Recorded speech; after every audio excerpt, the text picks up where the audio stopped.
Yay! Thank you so much for 21 subscribers! Road to 25, and I'm going to do a subscriber special if we do reach 25. I really hope we reach it by Christmas this year. Right now, you might be wondering what the heck is happening right now. And yes, I've started animating my channel. I feel like it's a great way to show your expressions more without having to look stupid on camera. And in fact, this video is going to be about how to make animations for your YouTube channel.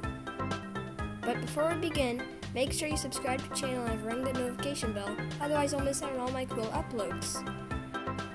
So first we're going to go to a website called UIDraw. I'll have a link to it in the description below. And when you're there, all you basically want to do is draw some poses of yourself, and I'm going to display a list of the poses you're definitely going to want. If you don't know what I mean by show, I just mean to look up and point up to like show a card or an image.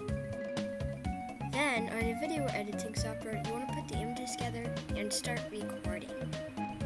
You might think it'll look messy, but really it's no big deal.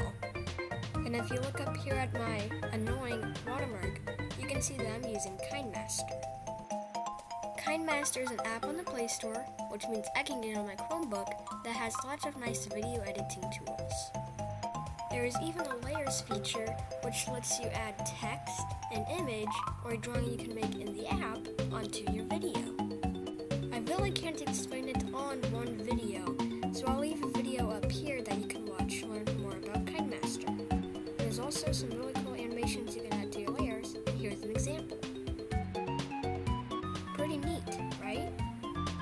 And I even made a special pose just for you guys.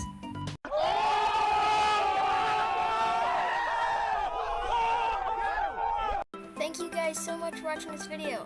I hope you found it entertaining or helpful in some sort of way, and hope that you subscribe to the channel.